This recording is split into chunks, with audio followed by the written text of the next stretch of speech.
Hello and welcome to Edify concept.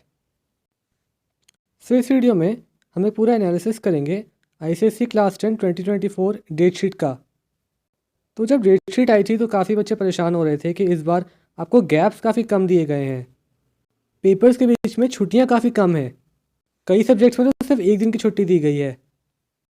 और ये बात सही भी है बिकॉज मेरे ओपिनियन में भी इस बार की डेट शीट थोड़ी सी अनबैलेंस्ड है। कुछ सब्जेक्ट्स में गैप काफ़ी ज़्यादा है और कुछ सब्जेक्ट्स में बहुत ही कम है। अगर लास्ट ईयर की डेट शीट से कंपेयर करें तो इस बार की डेट शीट थोड़ी सी अनबैलेंस्ड है, बट देखो इससे घबराने की बिल्कुल भी ज़रूरत नहीं है। आप अभी भी अपनी डिज़ायर्ड परसेंटेज काफ़ी इजीली स्कोर कर सकते हो, लेकिन आपकी प्लानिंग बहुत सही होनी चाहिए। अगर आप एग्ज़ाम्स के बीच में दिए गए गैप्स को सही से यूटिलाइज़ करोगे तो अभी भी आप 95% क्रॉस कर सकते हो। तो आज की इस पूरी वीडियो में मैं आपको यही एक स्ट्रैटेजी बताऊंगा कि आपको कौन से गैप्स में कौन से सब्जेक्ट्स को पढ़ना है और उन्हें किस ऑर्डर में पढ़ना है ताकि आप मैक्सिमम स्कोर कर पाओ। उससे पहले एक चीज़ और जानने देनी ज़रूरी है कि आपके जो रिज़ल्ट्स हैं वो मई में आएंगे। ओके, तो आपके एग्ज़ाम्स मार्च में ख़त्म हो जाएंगे और रिज़ल्ट्स आएंगे मई में। लास्ट ईयर भी मई में ही आए थे, अप्रॉक्सीमेटली एग्ज़ाम्स ख़त्म होने के 2 महीने बाद। इस वीडियो को शुरू करने से पहले मैं एक चीज़ और बताना चाहूँगा कि ये जो स्ट्रैटेजी मैं आपको बताऊँगा वो मैं आपको पूरे अपने एक्सपीरियंस से बताऊँगा।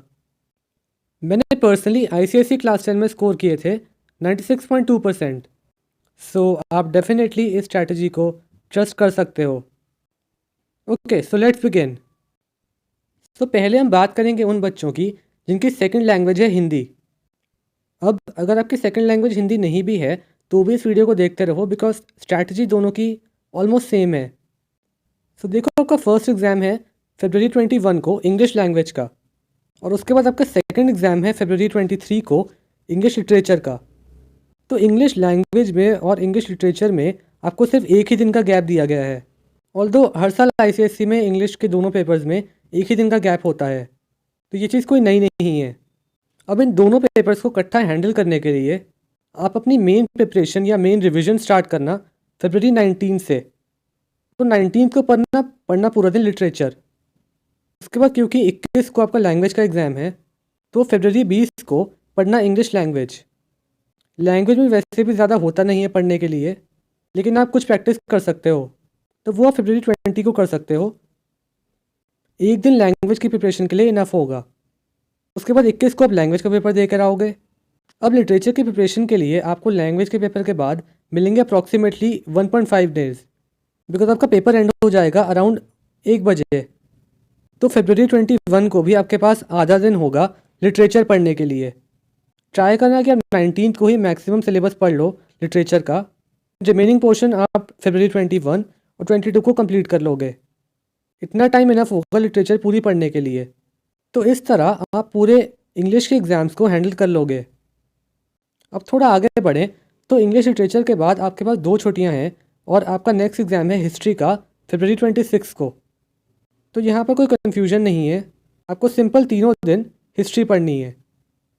3 दिन मतलब कि 2 छुट्टियाँ और फरवरी 23 का आधा दिन, बिकॉज 23 को इंग्लिश का पेपर देके आपके पास अभी भी आधा दिन बचा होगा। तो यहाँ पर आपको सिंपल हिस्ट्री पढ़नी है। हिस्ट्री के बाद थोड़ी सी प्रॉब्लम है बिकॉज आपको ज्योग्राफी में अब अगेन खाली एक छुट्टी दी गई है। लेकिन अगर आपने एग्ज़ाम स्टार्ट होने से पहले ज्योग्राफी अच्छे से रिवाइज कर रखी होगी तो आप इतने गैप में भी ज्योग्राफी पूरी पढ़ ही सकते हो। ज्योग्राफी के लिए इतना गैप फिर भी इनफ है, तो यहाँ भी कोई कन्फ्यूजन नहीं है। आप यहाँ पर सिंपल ज्योग्राफी पढ़ना, फरवरी 26 का आधा दिन और 27 का पूरा दिन। ज्योग्राफी के एग्ज़ाम के बाद आपके पास 4 छुट्टियाँ हैं फ़िज़िक्स के लिए, तो यहाँ पर भी कुछ और पढ़ने की ज़रूरत नहीं है, खाली फ़िज़िक्स पढ़ना। अब जो मेन कन्फ्यूजन स्टार्ट होता है वो होता है फ़िज़िक्स के बाद, बिकॉज फ़िज़िक्स के बाद आपके पास पूरा एक हफ्ते का गैप है केमिस्ट्री के लिए। देखो, फिज़िक्स है मार्च 4 को और केमिस्ट्री है मार्च 11 को, तो इन दोनों के बीच पूरा एक हफ्ते का गैप है, जो कि ऑब्वियसली ज़्यादा है केमिस्ट्री के लिए। आपको एक हफ्ते के समय की ज़रूरत नहीं है केमिस्ट्री रिवाइज करने के लिए। तो यहाँ पर बहुत ज़रूरी है कि आप इन गैप्स को सही से यूटिलाइज़ करो। अब देखो, केमिस्ट्री के बाद खाली एक दिन का गैप है आपके ऑप्शनल सब्जेक्ट के लिए, और उसके बाद फिर खाली एक दिन का गैप है मैथ्स के लिए। तो केमिस्ट्री के बाद छुट्टियाँ काफ़ी कम हैं। तो फिज़िक्स के बाद आप क्या करना, जिस दिन आप फिज़िक्स का पेपर देकर आओगे यानी March 4, just next day March 5, 4 और 5 को आप पढ़ना खाली मैथ्स को रिवाइज करना इन 2 दिन। देन March 6 और 7 को रिवाइज करना ऑप्शनल सब्जेक्ट। और लास्ट ही केमिस्ट्री को आप 3 दिन दे सकते हो, March 8, 9 और 10। लास्ट 3 दिन आप केमिस्ट्री पढ़ना और इस तरह से आपका पूरा ये वीक सही से यूटिलाइज हो जाएगा। और केमिस्ट्री के पास ज़्यादा कोई कन्फ्यूजन नहीं है, आपके पास सिर्फ एक दिन का गैप है जिसमें आपको ऑप्शनल सब्जेक्ट को फिर से रिवाइज करना है। देन मैथ्स में भी एक ही दिन का गैप है जहाँ पर आप खाली मैथ्स पढ़ोगे। मैथ्स के बाद आपके पास 3 दिन का गैप है बायोलॉजी पढ़ने के लिए। गैप एक्चुअली में 2 ही दिन का है, लेकिन यहाँ पर मैंने आधा दिन इंक्लूड करा है मैथ्स का पेपर वाला, जिस दिन आप मैथ्स का पेपर देकर आओगे।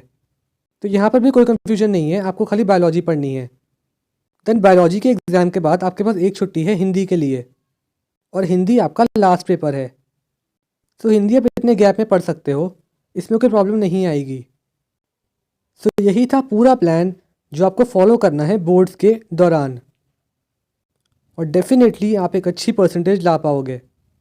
अब बात करते हैं अगर आपकी सेकंड लैंग्वेज हिंदी ना हो। देखो इस केस में भी प्लान ऑलमोस्ट सेम है, बस यहाँ पर एक माइनर डिफरेंस है ज्योग्राफी के बाद।